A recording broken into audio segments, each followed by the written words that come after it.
Muy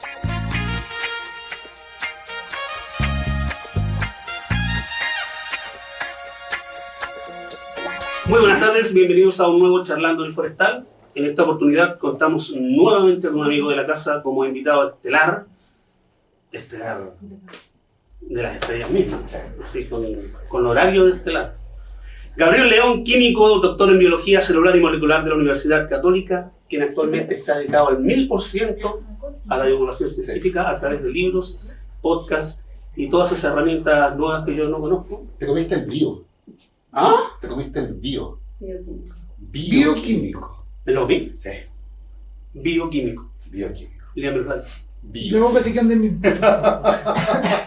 ¿Se dije químico? Sí. Químico farmacéutico que tengo en el local. Bioquímico. Bioquímico, no es lo mismo, ¿no? No, no es lo mismo, por favor. No, Pero y tú te encargarás de declararlo. por supuesto, y demostrarme la diferencia. Absolutamente. Ahora mismo. Un voluntario por ahí tenemos. Así que... Un aplauso para Gabriel. Bienvenido, Gabriel. ¿Qué quieres que te diga? Estamos absortos con tus nuevas crónicas. Y todavía estoy medio rayado con Michael y él El pollo sin cabeza. en Are You Okay? Ahí hay yo. Lo puse al tiro. ¿A ti te gusta la música, no? Sí, por supuesto. Joder. Y es de mi época, como yo soy viejito. Sí, somos. Tú no tanto. Sí, se me nota un poco menos, pero sí. Dijo que se me notaba. No, se me nota un poco menos. ¿Qué año eres tú? 67. Ah, no, sí. Ahí, si yo tengo la buena carejón. Ahí está. Son los libros. ¿Qué te pasó? El olor al libro lo tiene así. Hoy lo estás pasando bien con esto, ¿no? Extraordinariamente bien. Yo tengo la fortuna de haber elegido un trabajo distinto al que tenía como científico, porque mi vida como científico fue algo que yo decidí hacer de chico. Y lo hice durante hartos años, y en un momento decidí que la academia, la vida universitaria, no era lo mío. Me sentía incómodo, como cuando uno se pone un traje que no le queda bien, y era como una cosa rara. Y descubrí que había un mundo fuera de la academia que me atrajo profundamente, y decidí dejarlo todo, como Chayanne. Lo dejaría todo por allá. Y yo dejé todo lo que tenía en mi vida atrás, quemé todos los puentes, insulté a todos mis colegas. No, pero decidí hacer algo bien curioso, que era alguien que había comenzado una vida académica, que ya había agarrado vuelo en el fondo, que había encontrado una plaza en la universidad, que eso no es fácil, y que en un momento dices, ¿sabes qué? Esto no es lo que yo me veo haciendo durante 40 años. Quiero hacer algo más. Y en un momento, ese plan, que era una locura, se convirtió en un prospecto de trabajo.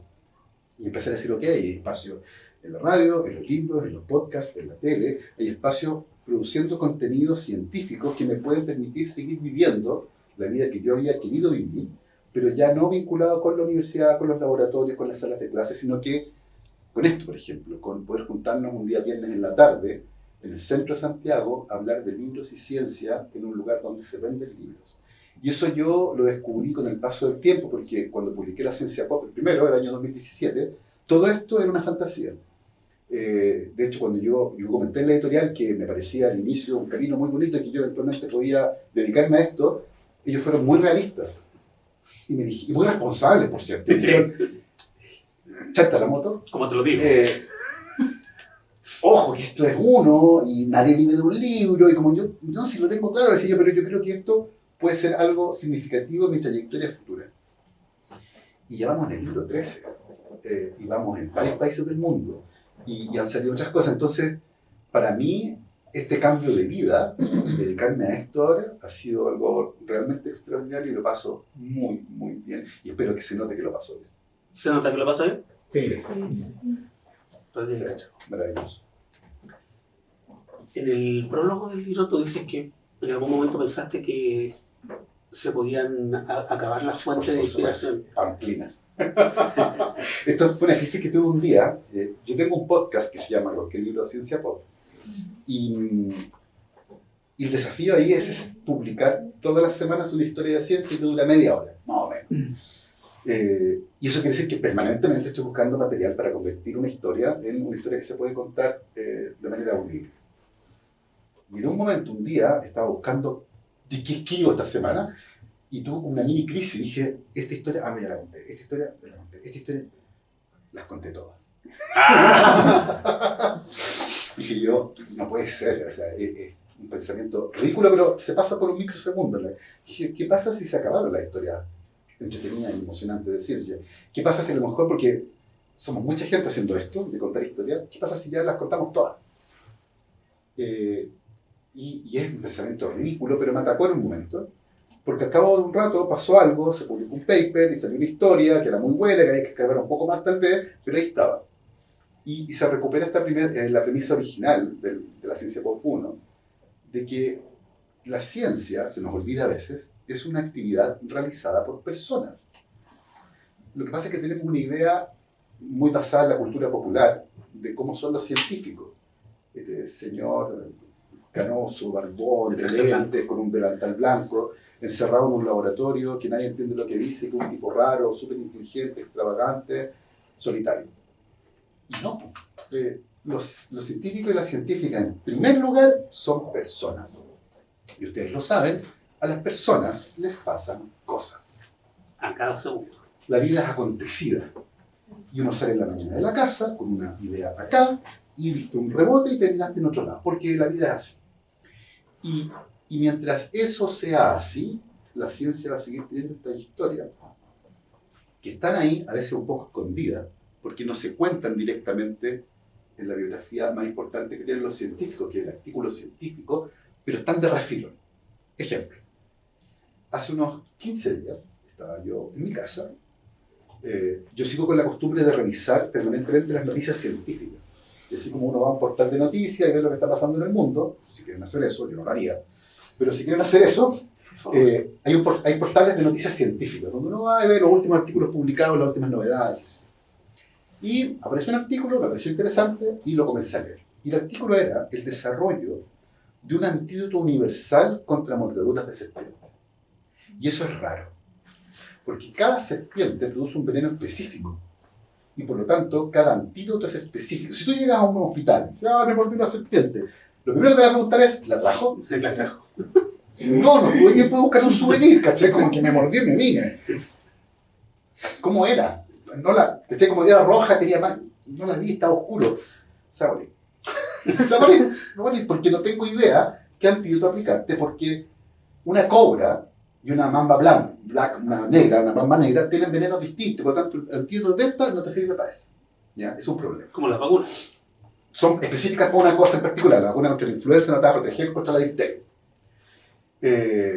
Y eso es un problema a nivel mundial y cada año mueren cientos de miles de personas por mordeduras de serpientes, principalmente en países tropicales que tienen selvas especies, qué sé yo.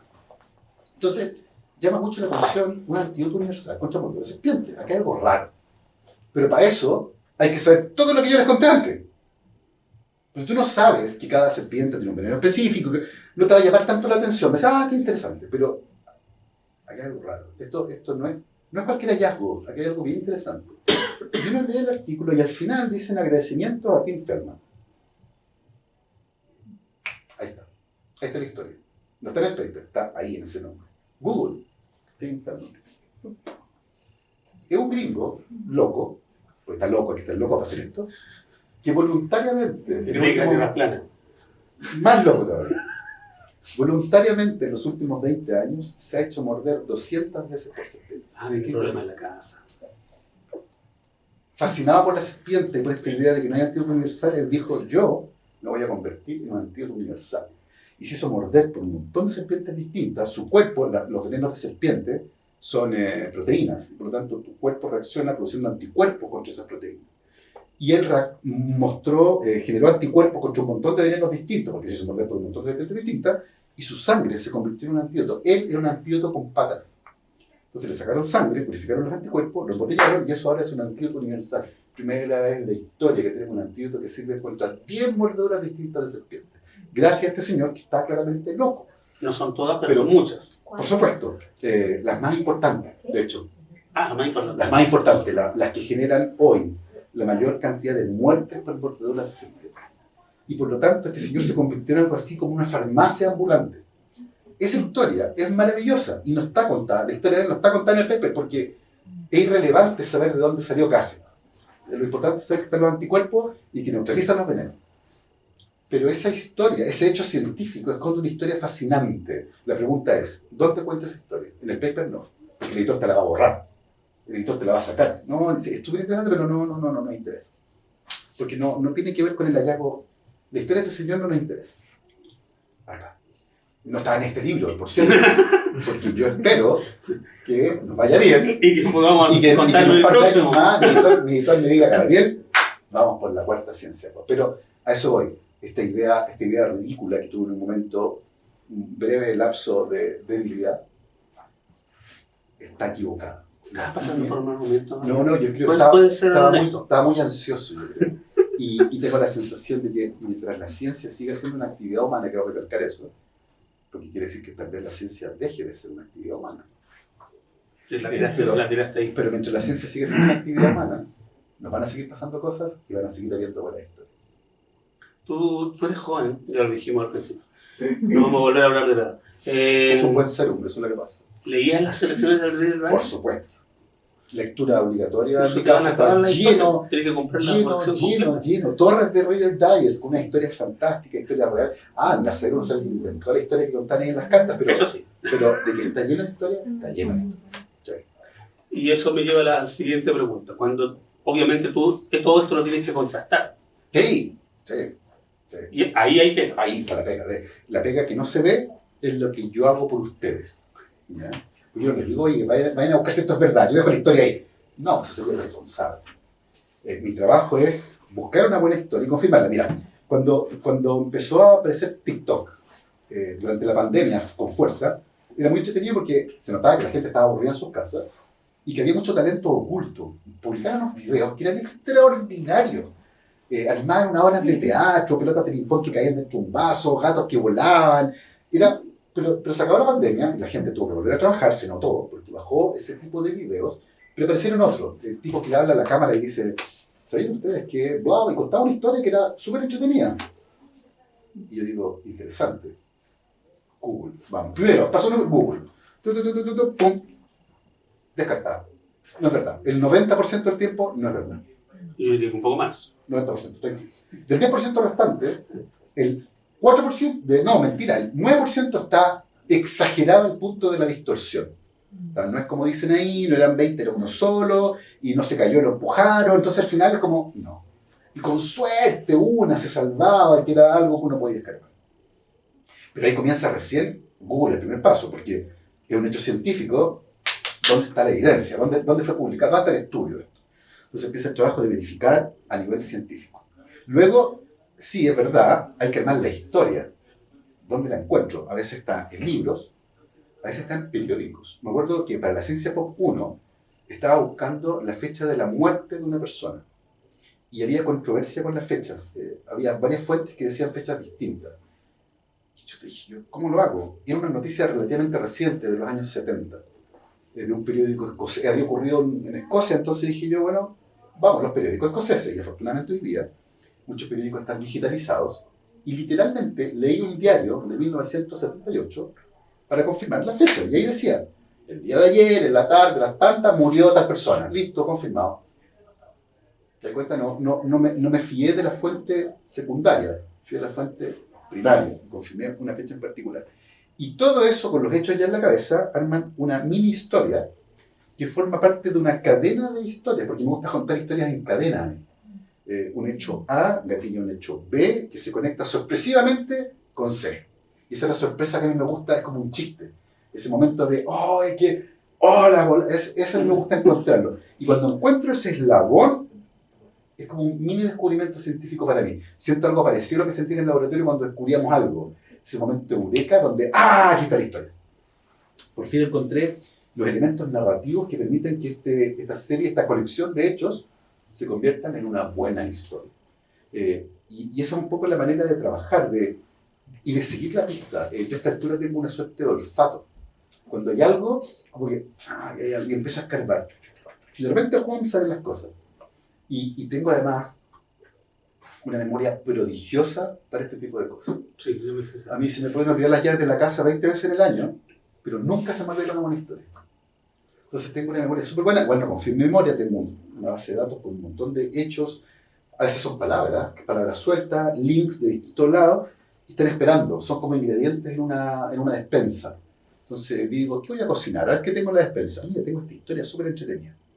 Interesante, ¿con qué la puedo pegar? Ah, esto otro acá. Pum, listo. ¿Con qué la cierro? ¿Qué lo envuelve a todo? Esto que está acá. Una historia. Entonces, eso lentamente hace que esta colección de hechos, de noticias, de anécdotas, porque también tomo anécdotas del deporte, de la música, qué sé yo, vayan creciendo y permiten contar historias que son súper ricas, que no son solo de ciencia, tienen que ver con la cultura popular, con la música, el cine, la comida, el teatro, y finalmente configura esta forma de contar la ciencia, que yo la llamo, copiándole a un científico argentino, ciencia de contrabando. O sea, es algo, la ciencia está dentro de una muy buena historia, una historia que tú puedes tomar, contarla en un asado, en una reunión familiar, y dentro de esa historia lleva como contrabando ciencia, y te la paso. Así funciona esta forma de contar. Bueno, como hay mucho público, vamos a abrir más temprano, por favor, para que te hagan las consultas, porque la mayoría venía con una consulta por lo que me habían soplado. Ahora, yo quiero aclarar, me pueden preguntar absolutamente cualquier cosa. Yo siempre que doy charlas en colegio, le digo a los niños, porque se sienten presionados a hacer preguntas de ciencia. Y digo, pregúntenme lo que quieran. Siempre me preguntan qué equipo de fútbol me gusta, qué comida me gusta, qué hobby me gusta, cómo se llama mi perro, dónde estudio. O sea, como que quieren conocerlo a uno. Así que no se sienten intimidados por hacer preguntas de ciencia, o si quieren hacer preguntas de ciencia, bacán, yo no sé todo, yo no me formé en un área en particular, pero me pueden preguntar lo que quieran. Y para los chicos hay que recordarles siempre, deja de decirlo sin el improperio que acompaña esto. No hay preguntas tontas, solamente hay preguntas que no hiciste y que después te arrepentiste de no haber hecho. Tontos que no preguntan, decía mi profesora de colegio. Ya, este es su momento. Joven levantó la mano, lo vi. ¿Qué hace que algunos sean daltónicos? Uy, qué interesante. Me han hecho mucho esta pregunta últimamente y es interesante porque se relaciona con la forma en que percibimos el mundo. Yo tengo un amigo muy estimado del mundo de la ciencia, un neurocientífico, que se llama Pedro Maldonado. Búsquenlo por ahí, brillante. Pedro tiene un par de libros súper interesantes. Hay uno que se llama ¿Por qué tenemos el cerebro en la cabeza?, que es una historia fascinante. Con Pedro siempre hablamos de esto, de cómo uno ve el mundo. ¿Ya? Y hay una cosa súper interesante. Uno no ve con los ojos. Chan, chan. Uno ve con el cerebro. ¿Cómo sabemos eso? Por varias razones. La primera es que el ojo es un globo, una esfera, no como la Tierra, que es plana. El ojo es una esfera, ¿cierto? Que tiene un lente adelante, una retina que va cambiando dependiendo de la cantidad de luz que hay. Y al fondo del ojo está la retina, que es el sensor, nuestro sensor de luz. Y justo en la retina de atrás está el nervio óptico, que sería mi brazo, que lleva la información de luz al cerebro. ¿Ya?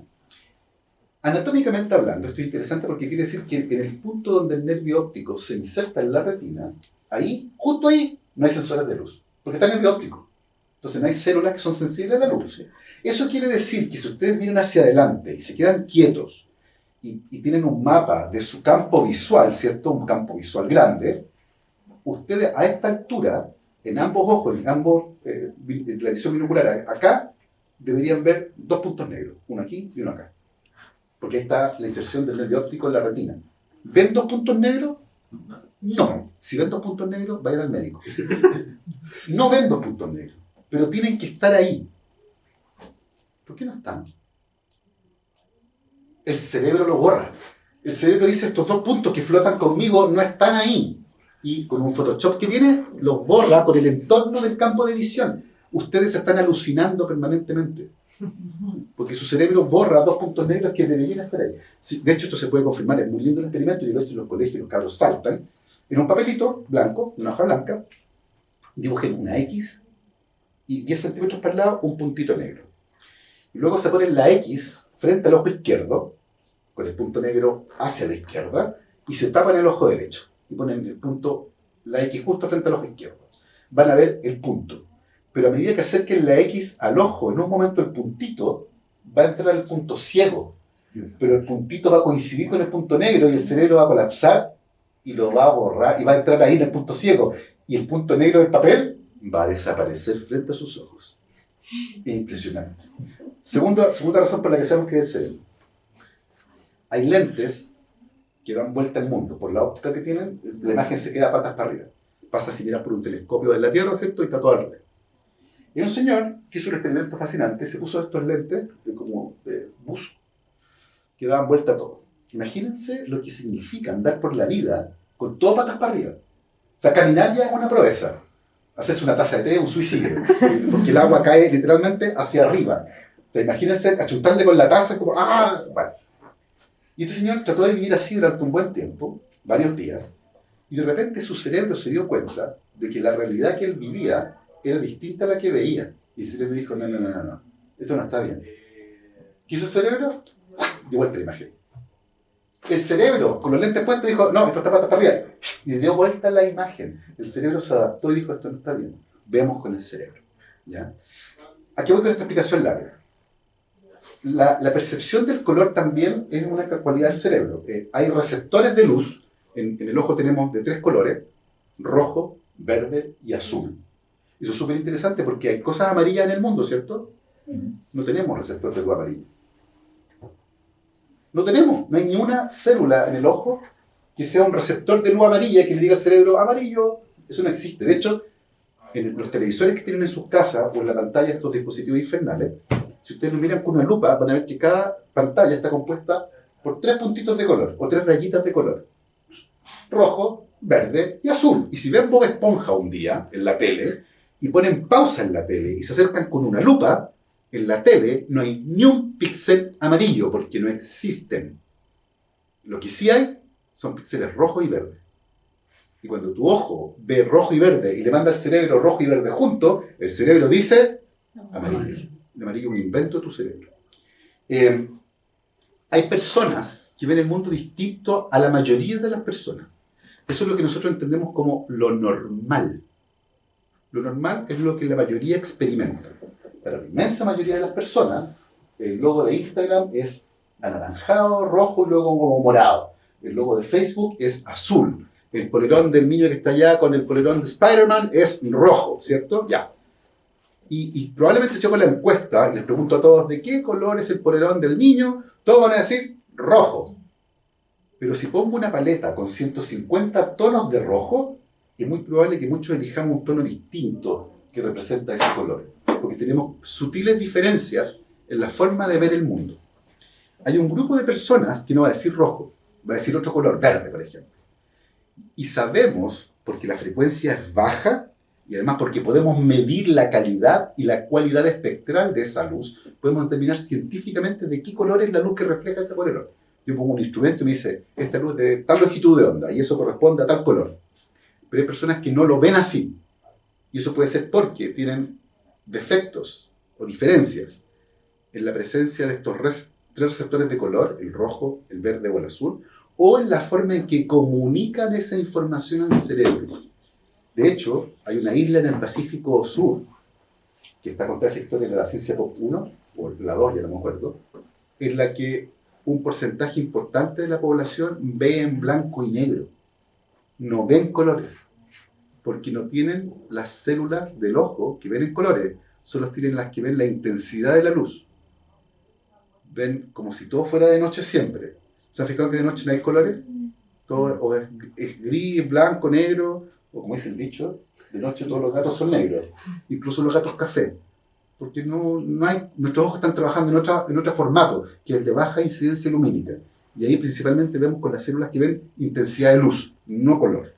Y estas personas no tienen las células que ven color y por lo tanto ven todo en blanco y negro. Entonces, el daltonismo es una diferencia con respecto a lo normal, que es la mayoría, en la forma en que percibimos los colores. Y puede ser por defectos tanto en el ojo o como en la forma en que se transmite esa información al cerebro. Eso. Cortita la explicación. Se aprovecho de contar estas cosas. No van a alcanzar a tu pregunta, no más. Lo puedo hacer la más cortita. Por favor, Joven. ¿Cómo los anfibios pueden respirar por su piel? Los anfibios no existen. No, mentira, es broma. Yo no tengo idea. Mira qué interesante. No tengo idea. ¿Por qué? Tal vez porque no me llaman tanto la atención los anfibios. Pero es una muy buena pregunta. ¿Alguien sabe cómo lo hacen los anfibios para respirar por la piel? Probablemente, uno puede inventar, porque los bioquímicos somos buenos para inventar cosas, probablemente la piel es permeable al oxígeno, ¿ya? Nuestra piel no, menos mal, tenemos un aparato respiratorio que cumple una función específica, que es incorporar aire, humedecerlo, entibiarlo y filtrarlo, para que no llegue mugre a los pulmones o tanta mugre. Y los pulmones se encargan de hacer un intercambio de oxígeno directamente con la sangre, pero en este lugar, ¿cierto? Le mandan esa sangre oxigenada al corazón y el corazón se encarga de distribuirla por el cuerpo. Es una estrategia interesante, centralizada, pero probablemente en otros animales como los anfibios pueden existir estrategias que están más distribuidas en el cuerpo, lo que es muy bueno porque si le tapa la nariz, puede seguir respirando por nuestro cuerpo. Además, en el agua, los anfibios tienen vida compartida entre la tierra y el agua tiene oxígeno disuelto. Nosotros no podemos aprovecharlo porque si respiramos agua, hasta ahí nos llegamos, se nos llena la tubería de agua. Pero es interesante que si hay oxígeno disuelto en el agua puede entrar a través de la piel y ahí oxigenar directamente la sangre. ¿Cómo? Porque la piel es distinta a la piel nuestra, es menos impermeable a gases como el oxígeno. Pero ojo, esto es todo suposición, estoy tratando de dar una explicación, una muy buena pregunta, y para la ciencia post 4 voy a tener una respuesta. Eso mismo debe ser una pausa para que lo anote. Sí, no se va a olvidar, no se va a olvidar, me dio una cicatriz en mi corazón. ¿Alguien más? Por favor. Hola Gabriel. Hola. Mi pregunta es, por ejemplo, si alguien quiere como comenzar a ver contenido científico, como decías tú, entrar a portales de noticias científicas, Sí. ¿cómo? Ya. Hay varias alternativas. Partamos por las más formales. Existen algunos medios que tienen equipos extraordinarios de periodistas científicos. Desafortunadamente en nuestro país no ha sido una prioridad de los medios. De hecho, creo que hay un medio que tiene, un medio escrito me refiero, que tiene una sección de ciencia, que es el Mercurio, si no me equivoco, que es una sección que se llama Vida, Ciencia y Tecnología. O sea, tiene varias cosas ahí. Otros han ido desapareciendo, lamentablemente. Hay algunos canales de televisión que tienen secciones de noticias científico-tecnológicas con algunas personas que se han especializado en esa área. Si no me equivoco, en Mega está mi amigo Silva, que está haciendo secciones de ciencia y tecnología. En radio está Andrea Obaid, en Radio ADN, haciendo también contenido de esta naturaleza, pero lamentablemente no son muchos más, ¿ya? A nivel global, hay varios medios que tienen muy buenas secciones de ciencia. Si leen inglés, yo les recomiendo que aprendan inglés. Si leen inglés, el New York Times, el Washington Post y sobre todo The Guardian, digo sobre todo no porque sea mejor, sino porque es gratis, tienen muy buenas secciones de ciencia, con muy buenos periodistas. Estamos hablando de periodistas que van a congresos científicos. Están súper bien entrenados, entienden lo que se habla, van y cachan al tiro los temas interesantes y se van a toman un trago con los científicos y conversan y trabajan los temas muy bien. Entonces, periódico, súper bien. Y en los sitios informales es donde hay que tener más cuidado. ¿Por qué? Porque muchas veces es difícil diferenciar entre ciencia y algo que se presenta como ciencia. Porque a veces lo que se presenta como ciencia suena a ciencia. Por ejemplo, medicina cuántica bioenergética. Eso es pamplinas. Pero si yo lo digo, suena a ciencia. Porque cuántico, física, bioenergético también. Como que, ¿cachai? Como que piola. De eso suena más interesante. Suena más interesante que la ciencia rara. Medicina cuántica bioenergética. Hay un champú, yo lo pongo siempre en mis charlas, un champú que venden en el supermercado, champú epigenético. Lo primero es ir a buscar epigenético al diccionario. Pero es que da lo mismo, porque suena. ¿Cachai?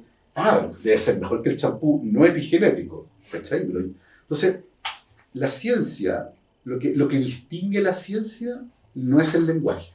Estamos acostumbrados a que la ciencia suena rara. No, perdido, es difícil, como que no caché, palabras extrañas, esto es ciencia. No. Lo que caracteriza a la ciencia es el método. Hay una observación, yo tengo una idea que se llama hipótesis, e invento formas experimentales de contestar, tengo resultados, y esos resultados generan información que permiten contrastar la hipótesis. Entonces, por ejemplo, que acá en Chile un tiempo fue grito y plata, predecir terremoto. Imagínate por un segundo lo siguiente. Yo digo, de manera muy seria, como científico, en este momento va a temblar.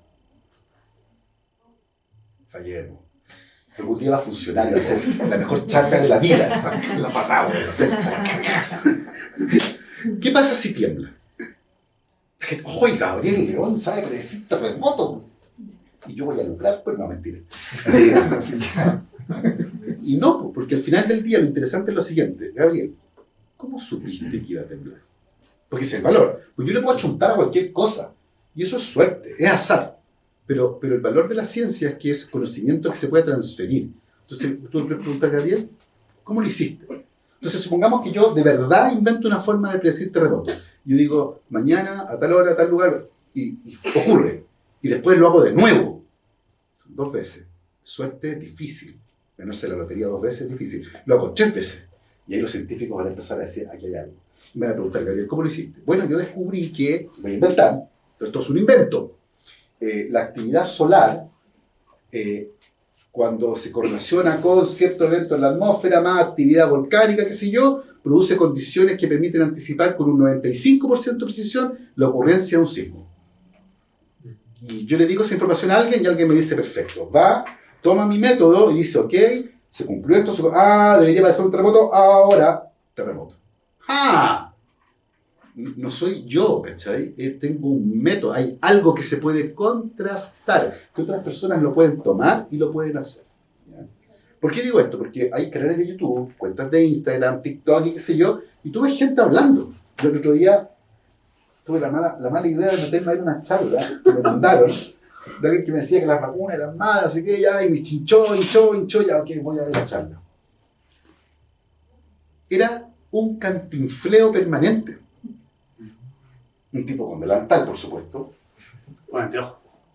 ¿Por qué con delantal frente a una cámara? No te vas a salpicar un pixel, ¿cachai? Como que... Ahora, yo soy científico, uso delantal, ¿ya? Y era un cantinfleo permanente, pero eran todas palabras raras, eran todas palabras que...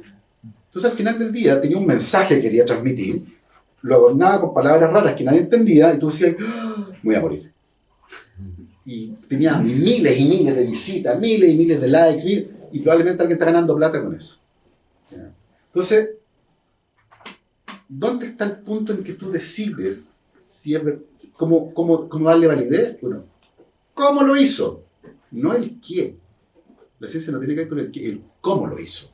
Hay una investigación que está publicada acá, tiene que existir, yo tengo que poder verla, que se hizo así, acá, allá, no una serie de afirmaciones.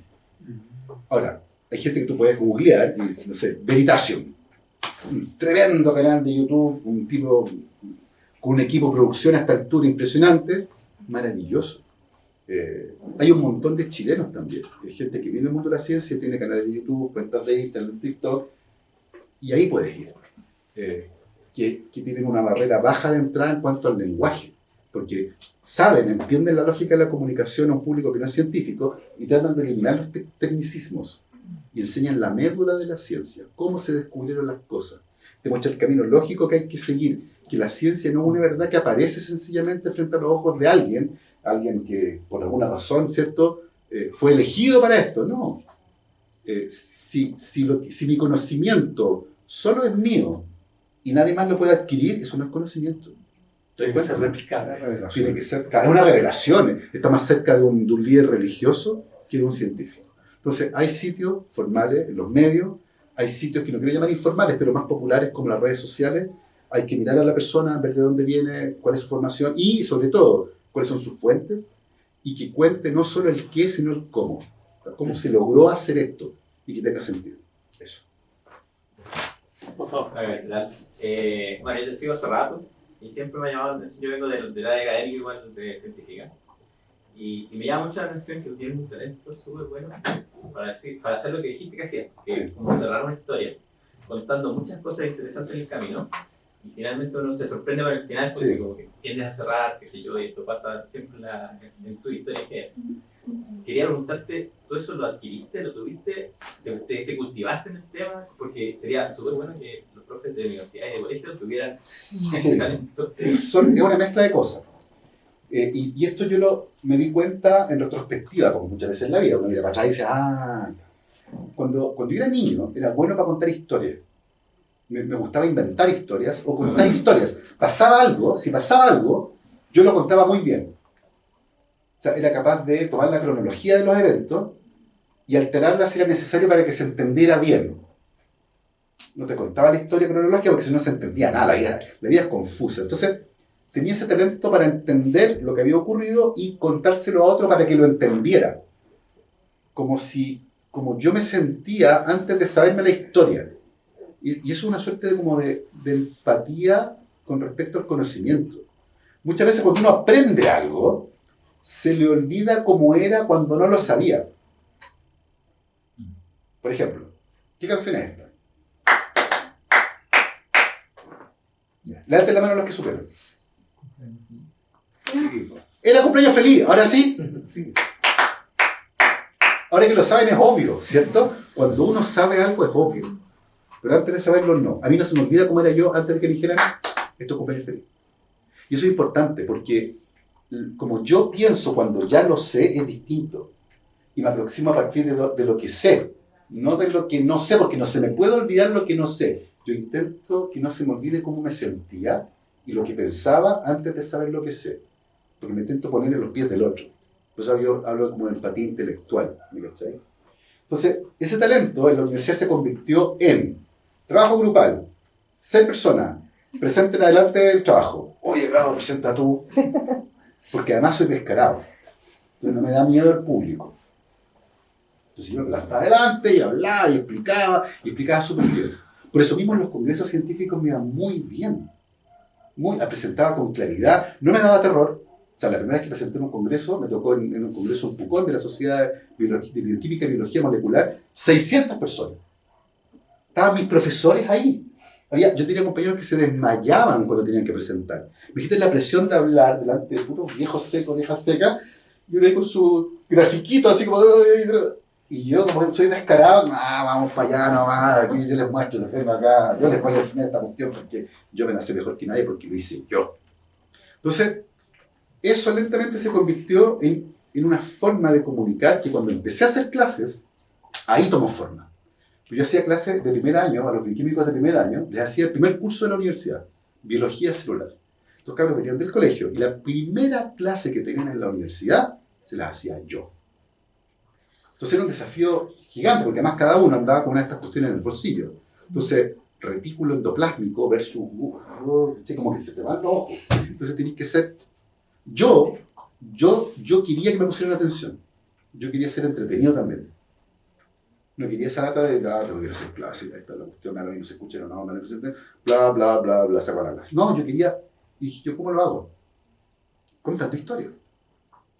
No les decía el ADN, una doble hélice, no, ¿cómo se descubrió eso? ¿Cuál fue el tren de pensamiento de las personas que lograron ver eso? ¿Cómo se descubrió que el ADN es el material genético? Porque hoy día lo enseñamos así, el ADN es el material, yo te puedo decir eso, el ADN es el material genético, es una pieza de conocimiento. Pero ¿sabéis lo que parece eso? Parece una verdad revelada. La Tierra es redonda, una verdad revelada. ¿Cachai, no? Y ahí viene ¿por qué? ¿A dónde? Algunos de ustedes les enseñaron en el colegio cómo Eratóstenes descubrió que la Tierra era redonda y el diámetro de la Tierra. Sí. Uno en el colegio. A mí no, me dijeron la Tierra redonda. Y yo lo acepté. Dije, ok, la Tierra redonda. Pero si uno crece, ¿y por qué tengo que creer esto? Voy a ir a TikTok. Ahí dicen que no. Y yo no lo he visto. Yo no he ido al espacio en la Tierra. ¿Tú has ido al espacio en la Tierra? No. Pero el punto es que no es necesario ir al espacio. Hay un montón de... ¿Cachai, no? Entonces yo empecé a tomar todos estos elementos y con el paso del tiempo y la repetición, evidentemente me volví cada vez... Igual que cuando alguien toca guitarra. Cada vez mejor haciendo esto. Yo admiro mucho a Isaac Asimov. Profundamente. Era químico, con un doctorado en bioquímica, y se dedicó toda la vida a escribir libros y cuentos, ensayos, escribió una cantidad de libros y de ensayos que es impresionante. Y él decía, en un momento el proceso se volvió compulsivo, era casi automático. Había algo, escribía una historia. Y me está pasando, no quiero compararme con él, pero me pasa esto que veo aparece algo, ya hago una historia al tiro. Hoy día me llamaron para pedir una charla, y me explicaron un poco lo que querían, y mientras me hablaban yo imaginaba ¿cómo voy a hacer esto? Y empecé a tomar ingredientes y empecé a cocinar en mi cabeza. Y yo no tengo armado. Es como el perfume. Acá, y aparece el perfume. Pero se puede entrenar. Se puede entrenar. No todo el mundo, a ver, seamos claros, no todo el mundo se siente cómodo hablando en público. Yo no los obligaría. ¿Para qué vaya a someter a alguien a un estrés que es innecesario? Hay gente que sí, y tiene ganas, que tiene... Démosle herramientas. Enseñémosle narrativa, enseñémosle a contar historia, enseñémosle cómo hablar bien. Hablar en público requiere no solo hablar, requiere entrenar la voz. Yo a veces entreno mi voz y voy en el auto y voy porque hablo. Saber cuándo levantar la voz, cuándo hablar más bajo. Y la gente se me acerca. Como que los controláis un poco. Que si hablo más bajo, todo el mundo es así. Y de repente el silencio. Queda tensión. Y se rompe.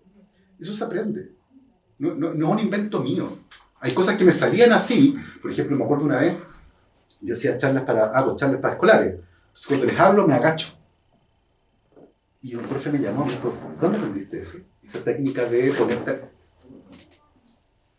Me sale, como que me salió acercarme a ellos. Pero eso se enseña también. O sea, no tenemos por qué confiar en el talento cuando se puede enseñar. Yo tengo la sensación de que nuestros profesores universitarios, por ejemplo, porque uno termina el doctorado, termina el postdoc y te conviertes como que pasaste de una cosa a otra. Es como que te lo ganaste, te dan una medalla y dices, ya, eres profe, anda a hacer clases. Pero en mi época, hoy día se hace, pero en mi época no había cursos de didáctica, de cómo hacer clases, nada. Usted hable lo que usted hace. Hoy día sí están viendo que no puede ser así, entonces deberíamos poder entrenarlo. Entonces hay una mezcla en mi caso de un talento natural que encontró un espacio donde entrenarse para finalmente llegar a este punto. Fue un teatro. Literalmente. No, de hecho yo hice stand-up 2 veces. Stand-up comedy, en bares. En bares, ¿cachai? Y en el Teatro Met de León Murillo en Valparaíso. Porque me interesaba el ejercicio de hacer reír a las personas y estar parado en un escenario que da miedo. ¿Cachai? Que es como, porque hay que hacer reír a gente de uno, así. Entonces, me encanta el escenario. La última, porque tenemos que ir. La academia se ha convertido, parece, Ah, en la máquina de moler carne y de producir papers, Sí. más papers, en que va segmentando cada vez más cosas de tener, en lugar de una publicación grande, importante, claro. 5. Sí. ¿Qué te aburrió a ti de la academia? Un poco de eso, pero además yo creo que es más profundo. Yo creo que yo también soy parte del problema. Sí, la estructura académica actual, las exigencias con respecto, porque cuando uno como científico publica un artículo y le cuenta a un colega, oye, acabo de publicar un paper, lo primero que te va a preguntar es, ¿dónde? ¿En qué revista? Que no es lo más importante, porque lo más importante es, ¿qué descubriste? ¿Dónde lo publicaste? No, en la revista chilena de Panamá. Ah, ya.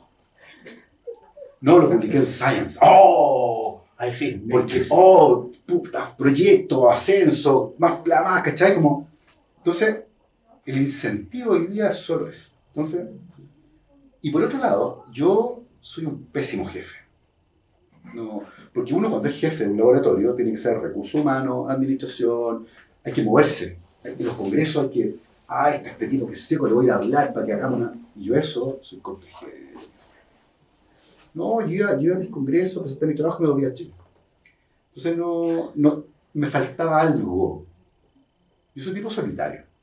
Me gusta estar solo, me gusta pensar, no soy como de los que van ahí a echar la vida. No, y sirve, pues sí sirve, los negocios se arman así. Pues. Tú vas y dices, oiga, ¿cómo estás? Yo soy de Chile, no sé qué, con tu inglés más o menos. Yo, no, me da lata.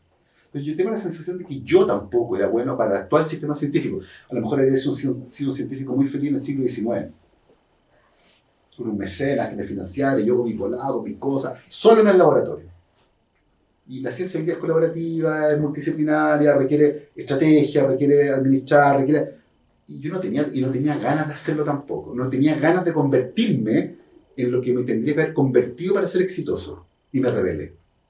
Dije, no lo quiero hacer. Parte tiene que ver con lo que tú dijiste. Pero parte importante también, yo no le quiero echar la culpa solo al sistema, parte importante también tiene que ver conmigo y cómo soy yo como persona. Y tengo la sensación de que estos dos elementos se llevaban pésimo. O sea, el Gabriel León en el que yo me tenía que convertir para poder funcionar bien en este ecosistema, era un Gabriel León que yo no quería ser. Entonces dije yo, ok, quiero convertirme en otro para ser científico y desarrollar estos talentos y habilidades que son necesarias en un...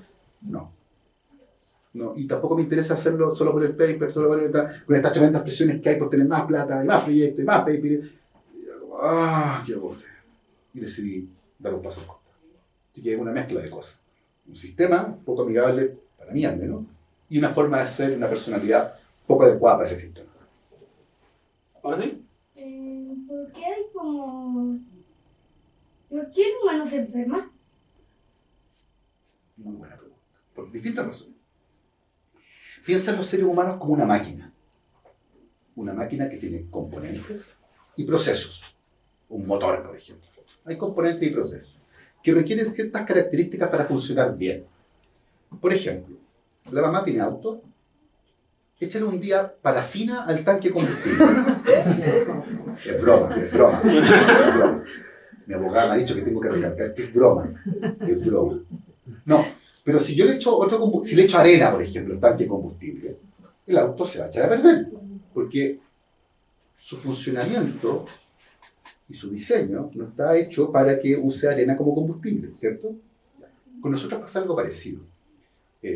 Todos los seres vivos son una suerte de maquinaria hecha de proteínas, grasa, ácido nucleico y otros componentes que hacen que nosotros podamos funcionar y operar de manera adecuada. Por ejemplo, si tú te acercas a mí y escuchas mientras yo me agacho, vas a escuchar que mi rodilla izquierda cruje y te va a dar cosas así como... "Ugh". ¿Se escuchó ahí, no? Ahí está. Ya. ¿Eso por qué pasó? Bueno, porque no me cuidé cuando era joven. Jugué fútbol y me lesioné y troté con sobrepeso y una estructura que el cartílago que protege la articulación me desapareció. Le hice tanto trabajar que se gastó, ¿ya? Y mi rodilla cruje y duele. Soy una máquina vieja, ¿ya? Entonces nos gastamos. Pero también interactuamos con otros organismos que alteran el funcionamiento del cuerpo. Virus, bacterias, hongos, parásitos, que eventualmente pueden entrar a nuestro cuerpo y, en algunos casos, generarnos un desperfecto. Ojo, que no todos los virus, bacterias, hongos nos causan enfermedad. La mayoría de los virus y las bacterias están ni ahí con nosotros, pasan de largo. O casos más extremos, hay bacterias que tú tienes en tu cuerpo ahora, 1,5 kg de bacterias, nosotros que somos adultos grandes, 1,5 kg de bacterias en el cuerpo, que son fundamentales. Tú las eliminas y te enfermas. O sea, son buenas, ¿ya? Entonces somos un sistema biológico que depende mucho de sus interacciones con el ambiente. Pero de vez en cuando hay microorganismos que evolucionaron para tener una relación con nosotros, pero que nos causan un desperfecto, que es lo que llamamos enfermedad. Por ejemplo, un virus respiratorio, el virus de la influenza, ¿ya? El virus de la influenza es un virus que entra en tu cuerpo y cumple con su destino, que es generar la mayor cantidad posible de virus de la influenza. Eso es lo único que hace.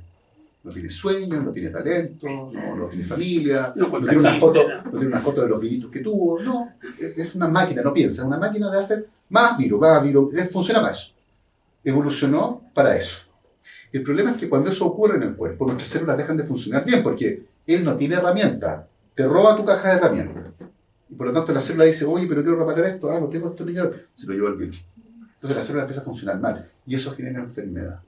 Es un desbalance en la forma normal de funcionamiento del cuerpo, algo que los biólogos llaman homeostasis, y ese desbalance se produce con una interacción, o sea, el virus me reconoce o la bacteria me reconoce y vive dentro mío y me causa un desperfecto. Insisto, hay mucho, por ejemplo, hay virus de plantas, las plantas también se enferman, y hay virus de plantas y matan las hojas y todo, y a ti no te hacen nada, porque las plantas no te reconocen como que no te dieran. Bacterias también, hay bacterias que son específicas de ciertos animales y no te pasa nada. Pero si se reconocen e interactúan, eventualmente, porque no siempre es así, puede generar un descalabro en el funcionamiento. Eso es básicamente la enfermedad. La mejor forma de evitarlo es lavarse las manos, número 1, tener una buena alimentación, hacer deporte, ponerse las vacunas y hacerle caso a la mamá. Esa fue la parte más importante. Sí. Ya, Gabriel, la cámara es tuya. Explícale a la gente que nos va a ver, porque los de aquí ya lo saben. No, ¿Por qué esa persona tiene que leer este libro? voy a aprovechar esto acá. Este libro, La Ciencia Pop 3, tiene 25 historias cortas de ciencia. Es como un TikTok en papel de ciencia. Una cuenta de TikTok en papel que pueden leer. Son historias, ustedes pueden leer el libro de hecho en cualquier parte, son rebeldes, lo abren acá y dicen, ya, la duda es nuestro producto, voy a leer esta historia. Y se la leen en 2 estaciones de metro y listo, leyeron algo. Terminaron algo de leer. Lo que es fantástico, se siente bien. Son historias fascinantes, van a aprender un montón de datos interesantes, se van a maravillar con cómo funciona la ciencia, con cómo aprendemos cosas complejas, cómo el ser humano puede entender un poco este mundo complejo y tener claridad con respecto a un aspecto de ese mundo complejo. Está muy bien documentado, al final del libro están todas las referencias, pues son curiosos, pueden ir a mirar ahí lo que hay. Hay referencia a la música, a la cultura popular, al cine, a la historia. La historia es un elemento fundamental acá, porque el contexto histórico y cultural explica mucho los descubrimientos que se hacen y están en este libro. Y si les gusta, hay un Ciencia Pop 2 y un Ciencia Pop 1. No es el nombre, no le pusimos 3 porque nos tincó el 3, es porque hay otras 50 historias, que hay 25, pero en total son 75, las 50 anteriores más las 25 actuales. Lo pueden encontrar, por supuesto, en la que leo del Forestal. Vengan para acá a buscarlo. Acá tienen los mejores Ciencia Pop 3, los que huelen mejor, los que fueron impresos con la mejor tinta y el mejor papel. Y pueden hablar además con este señor, que además les va a recomendar algún otro libro para que se lleven y hagan feliz a alguien más, porque los libros son felicidad. Si